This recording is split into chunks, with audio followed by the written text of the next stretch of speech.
My parents gave my 8-year-old son a pair of socks for his birthday and said, "The worst gift for the worst grandson." My kid cried. Everyone laughed. 20 minutes later I gave them a gift they'll never forget. They ruined his birthday. My parents, his own grandparents, managed to take what should have been the happiest day of my son's year and turn it into something he'll probably never forget, and not for good reasons. He turned 8 last Saturday. We had a little party in our backyard. Nothing extravagant, just a few friends from school, some cousins, pizza, balloons, cake, and the usual noisy chaos that comes with kids and sugar. My son had been counting down the days for weeks. He even helped decorate. Told me it was going to be the best birthday ever. It wasn't. My parents showed up late, of course. They always do. They walked in acting like they were royalty. My mom barely looked at my son. My dad gave him a gift bag that looked like it had been reused from someone's retirement party. My son took it politely and opened it right there in front of everyone. Socks. A 2-pack of plain gray socks. No card. No note. No explanation. And then my dad said it loud enough for everyone to hear. "The worst gift for the worst grandson." And they laughed. My mom, my brother, his wife, all of them. They thought it was funny. My son didn't. He stood there holding the socks for a few seconds, trying to understand if it was a joke. Then he quietly put them down and left. Just walked inside without saying a word. He didn't come back out. I sat there frozen, watching my family laugh at my kid on his birthday. No one followed him. No one cared. They just kept eating, drinking, talking about God knows what. My brother made a joke about how my son was sensitive, just like his mother. My dad nodded like it was a fact. My mom said something about how not all kids can be winners. And that's when it clicked. They didn't respect my son. They never had. He wasn't loud like his cousins. He didn't have medals or straight A's or trophies they could brag about. He was kind, quiet, curious. That wasn't good enough for them. But what they didn't realize was that he wasn't the only one they were mocking. They were mocking me too, for how I raised him, for the kind of mother I chose to be. I didn't say anything right away. I let 20 minutes pass. Then I went inside, opened my desk drawer and came back with a folder. Dropped it right on the table in front of my brother. He opened it. It was a copy of his lease agreement. And a signed letter from me officially ending all financial support. Rent, utilities, groceries, car insurance, everything. Gone. For over a year I'd been sending him nearly $3,000 a month so he, his wife, and their 2 kids could live in a decent apartment, keep the lights on and put food on the table. Not anymore. Everyone stopped talking. My brother just stared at the paper. My dad asked what it was. My mom looked like she was trying to process it. No one said a word. I didn't offer a speech. I didn't owe them that. I just walked back inside, checked on my son and asked him if he wanted everyone to leave. He said yes. So I went back outside and told them all the party was over. They needed to leave. They looked shocked. My dad asked if I was serious. My mom tried to pretend it was all just a misunderstanding. My brother sat there like a man who just realized his credit card had been canceled mid-purchase. I didn't argue. I didn't explain. I asked them to leave again. This time louder. Only my son's friends and his godfather stayed. He had cake. My son eventually came back down and played with the Lego set Sean gave him. It didn't fix everything, but he smiled a little. And that was enough. That day I stopped being the bank. I stopped being the quiet daughter who paid for everything while they made me and my kid feel small. They gave my son socks in humiliation. I gave them a reality check. After they left my house that day things went quiet, but only for about 24 hours. Then the calls started. First it was my brother calling over and over. When I didn't pick up he switched to texts. Screenshots of unpaid bills, some half-angry, half-begging messages, and finally a voice note where he said I was acting insane over a pair of socks, and that I was ruining his kids' lives because I couldn't take a joke. I didn't respond. Not a word. Then my mom texted. She asked if we could talk calmly like adults. Said I'd overreacted, and that my son wasn't even crying that badly. As if that made it okay. Later that night I got a longer message from her saying, "We didn't mean anything cruel. He's just not like the others. He needs to toughen up. You shelter him too much." It wasn't personal. Not personal. She called my kid the worst grandson and laughed about it in front of a room full of people. On his birthday, gave him socks, and then watched him walk away with zero concern. And now she was telling me it wasn't personal. They didn't care about him. He wasn't the golden grandkid who wins spelling bees or plays sports or gets all the attention at Thanksgiving. He wasn't their favorite. Never had been. He was quiet, sensitive, thoughtful. The kind of kid who remembers your birthday and makes a handmade card with glitter glue and lopsided hearts. But that wasn't enough for them. Never would be. What really caught them off guard though was when it sank in that I hadn't been bluffing. My brother tried to transfer money to the landlord the following week. He couldn't even cover a third of the rent. He called me in a panic. Left another voicemail saying, "You can't do this. I have 2 kids." Then he blamed me for not giving him a heads up, as if 14 months of paying his rent wasn't enough of one. A few days later I got a call from the landlord. He wanted to confirm that I was officially pulling out as the lease guarantor. I told him I was. He asked if I was sure. I said yes. He sighed and told me he'd be starting the eviction process at the end of the month. I hung up and went to check on my son, who was sitting on the floor in his room building a spaceship out of Legos. He looked up and smiled. It was small but real. 2 days after that, my parents showed up at my door. Uninvited. I opened it and found them standing there, looking stiff and uncomfortable, like they weren't sure who should speak first. My mom took the lead. She said they were worried about the family falling apart. That I was letting a childish misunderstanding spiral into something that would hurt everyone. My dad didn't say anything. He just stood behind her, staring at a spot near his shoes. I asked her a question. "Do you remember what you gave him?" She blinked. Tried to play dumb. "Socks," I said. "You gave my kid socks for his birthday." And called him the worst grandson. Then laughed when he left the room. She said I was being emotional. I said they needed to leave. She asked if I really planned to leave my brother and his family without a place to live. I told her it wasn't my problem anymore. She asked if I expected them to pick up the slack. That was when I smiled for the first time during the conversation. I didn't answer. They left shortly after that. No hugs. No fake apologies. Just silence. By the end of the week, my brother's eviction notice was official. 30 days. No extensions. His wife texted me from a number I didn't recognize, saying they had nowhere else to go. I still didn't reply. They could go to the people who thought it was funny to humiliate a child. They could move in with the best grandparents ever.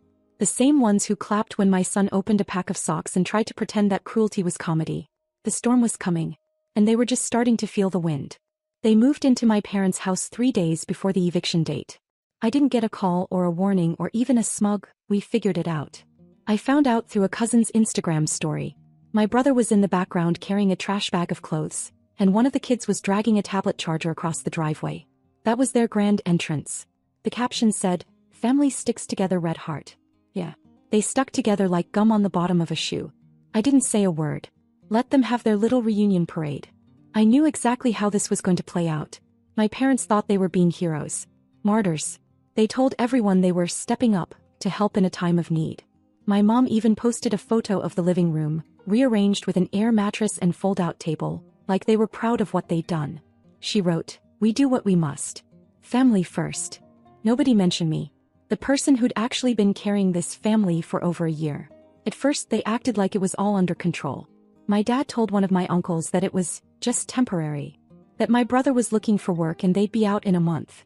That the kids were a joy to have around. Everyone smiled and nodded. Played along. But 2 weeks in, the cracks were already showing. My brother wasn't looking for work. He was playing video games. Every time someone tried to bring up money or responsibility, he'd make a joke or change the subject. His wife spent her days watching TikToks and scrolling Facebook while the kids trashed the house. My parents had no idea what they'd signed up for. The grandkids they'd claimed were such a joy were now smearing peanut butter on the walls, arguing over tablet time, and waking up at 6 a.m. every day like tiny human alarm clocks. My dad started losing his temper. My mom started stress cleaning. And yet, somehow it was never their fault. It was mine. Mine. I started getting subtle messages. My mom texted asking if I could recommend a good grocery delivery service, and mentioned how expensive things were with 4 extra mouths to feed. My brother sent me a casual, "Hey, do you know anything about setting up government benefits? Just curious." Then came the not-so-subtle ones. My dad called me one night and said something like, "You know, this isn't sustainable long-term. Maybe you could help out just a little for the kids' sake." I told him I already had. For 14 months. For nearly $3,000 a month. I had helped. I had funded their entire household while being mocked by all of them. While watching my son get ignored, laughed at, then publicly humiliated on his birthday. He went quiet. Then mumbled something about how things were different now. I agreed. Things were very different.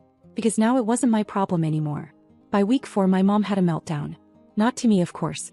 She called her sister and cried about how ungrateful my brother and his wife were. How the kids were wild, how she hadn't had a moment to herself, how the house was chaos. That same night I got a message from my brother's wife asking if she and the kids could come over just to visit, because they were feeling a little overwhelmed. I never replied. They had made their choice. They moved in with the people who laughed at my son. Let them enjoy each other. One afternoon while we were at the grocery store, my son asked if we could get extra snacks, just in case my cousins come over. I crouched down and gently asked him if he wanted to see them. He shook his head and said, "Not really. They never want to play with me. They just take my stuff." I didn't say much after that. I just grabbed the snacks he wanted and added a few more. He'd been through enough. That night while we were eating dinner, he looked up from his plate and asked, "Do you think they miss us?" I told him maybe, but not in the way that mattered. Because what my family missed wasn't us. They missed what we gave them. Money, support, silence. And now that all of that was gone, they were stuck with each other. Exactly the way they wanted. It all fell apart faster than I expected. I thought maybe it would take a few months, but it only took 6 weeks. And the best part? I didn't have to lift a finger. I hadn't heard from them in days, which was unusual considering the drama level they usually operate on. Then out of nowhere my dad texted me. Just 2 words. "Call me." I didn't. The next day my mom left a voicemail. She said there'd been a serious family issue, and it was time we had a grown-up conversation about reworking our arrangement. I just stared at my phone and played the message again because I couldn't believe she still called it that. An arrangement. Like I was a bank they could reopen after burning it down. I didn't respond. But someone else filled me in. One of my cousins, Erica, lives a few blocks from my parents and hears everything. She called me later that week and said, "You're not gonna believe this, but the cops were at your parents' house." I sat down. Why? Apparently my brother and his wife got into a full-blown screaming match around midnight. Something about bills, the internet being shut off, and the fact that my brother still hadn't even applied for a job. He blamed her. She blamed him. One of the kids woke up, started crying, and my dad tried to step in. That went well for about 3 seconds. My brother turned on him, yelling that none of this would have happened if I hadn't cut him off. He actually said loud enough for the neighbors to hear that I ruined the family because I was selfish and overprotective of a weak kid. A neighbor called the police thinking it was domestic violence. So now there's a police report tied to my parents' address. Not an arrest, but a documented warning. And since the kids were involved, things got complicated fast. 2 days later I got a new message from my mom. It was longer, full of flowery language about family and healing and how they'd all reflected on the events of the past few weeks. She said things were rough, and that the temporary living situation had become stressful. She asked if I'd consider restarting support payments, just until they could get back on their feet. And then came the insult buried in desperation. She said if I agreed, they'd be open to discussing future family matters, including, I kid you not, inheritance arrangements. Like I was supposed to be lured back into their dysfunction with the promise of money I never asked for. The same people who couldn't even give my son a decent birthday present were now offering me an imaginary payout in exchange for saving them from the mess they created. I didn't reply. The silence must have driven them insane because 3 days later, I got a message from my brother's wife. It wasn't an apology. It wasn't even a request. She wrote, "Can we drop the kids off sometime this weekend? They miss their cousin." That was the moment I realized they were losing control. They were trying to re-enter through my son. They thought I'd cave. That I'd say yes for the kids' sake. I didn't. Instead, I showed my son the message and asked what he thought. He said, "They're only nice when they want something." 8 years old. And he already understood them better than I ever wanted him to. Then something I never saw coming happened. Erica called again and said Child Protective Services had shown up at my parents' house. CPS. Someone had made an anonymous report. It wasn't me. I hadn't spoken to anyone official. But the noise, the police call, the fights, the fact that 4 people and 2 kids were crammed into a house that was already dysfunctional. Someone decided enough was enough. No one was taken away, but CPS made it clear. This setup wasn't going to work. They needed a long-term plan. And fast. Suddenly it wasn't just about money or convenience anymore. It was about legal oversight. Accountability. Government forms. Caseworkers. My brother couldn't argue his way out of it. My parents couldn't guilt-trip a state agency. My mom tried to spin it to family as just a standard check-in, but I knew better. They were under a microscope now. And for the first time in their lives, they were the ones answering questions. Not me.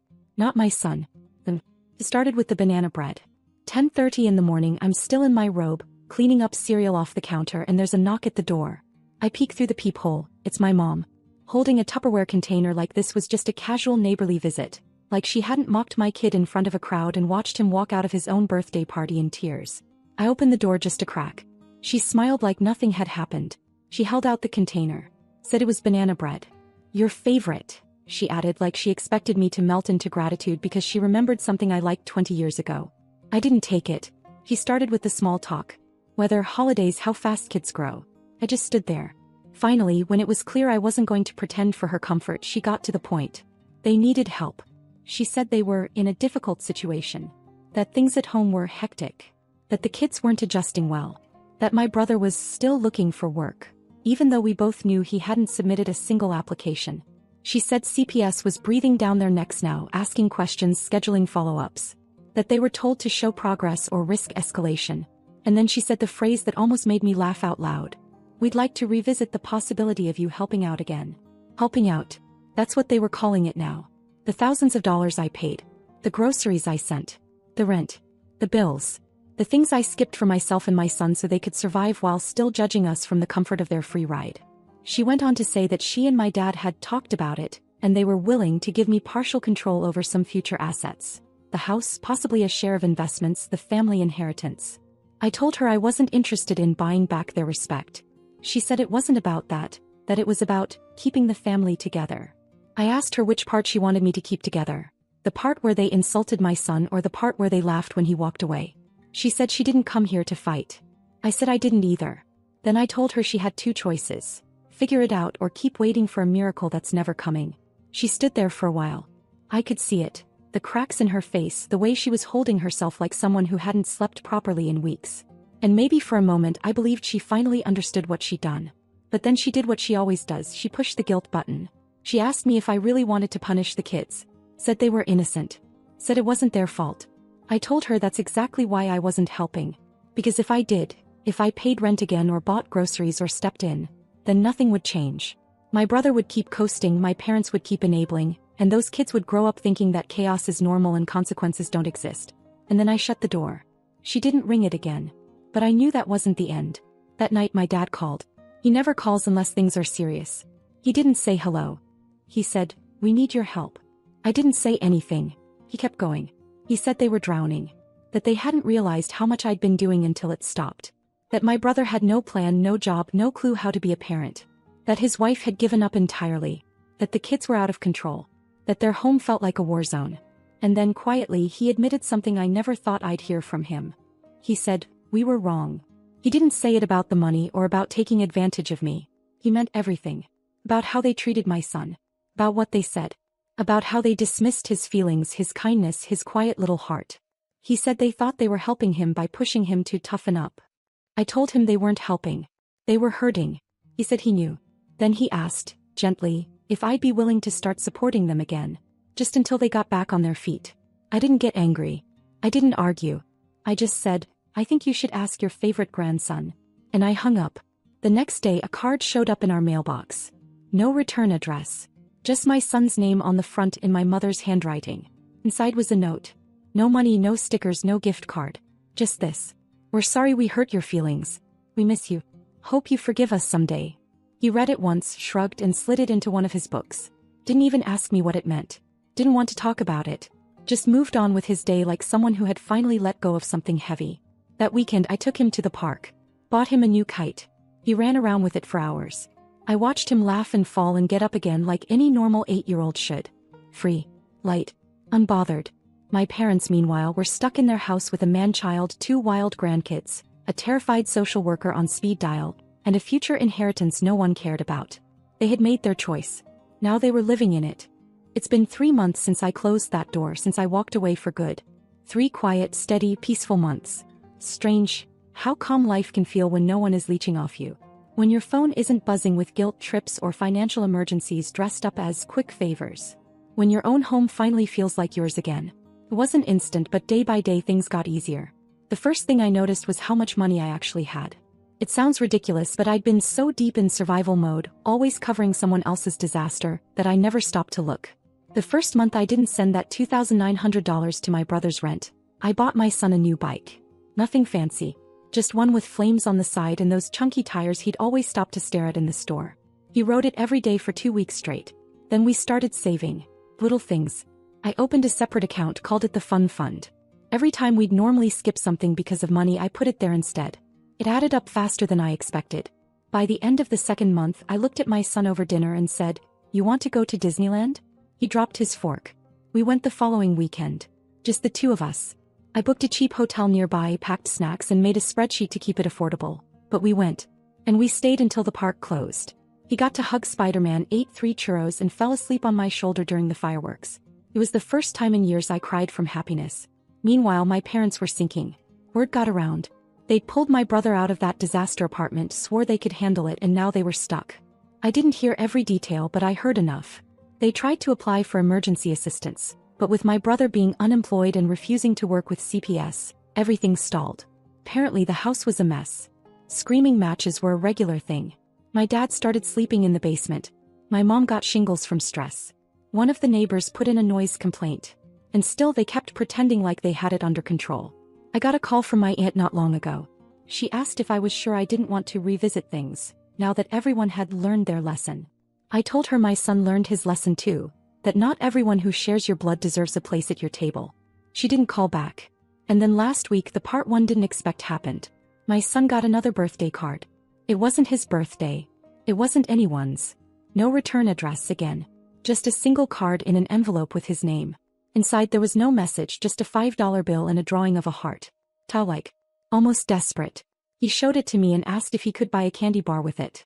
I told him he could buy 5. And that was that. No emotional reunion. No forgiveness speech. Just the quiet understanding that we had moved on. That we had built something better. That our life, just the two of us, was enough. Now when we go to the store I don't look over my shoulder anymore. When I get a call from an unknown number I don't panic. I've blocked everyone who needs blocking. I've said no enough times that they finally stopped asking. We've gone to the beach twice since Disneyland. Took a road trip up the coast. Ate way too much ice cream. He's asked to learn piano. I bought a keyboard off Facebook Marketplace and signed him up for lessons. I spend money on him now. On me. Not on people who treat kindness like a weakness. My parents tried to control everything. The family. The narrative. Me. But in the end they lost everything they thought they had control over. And the best part? They did it to themselves.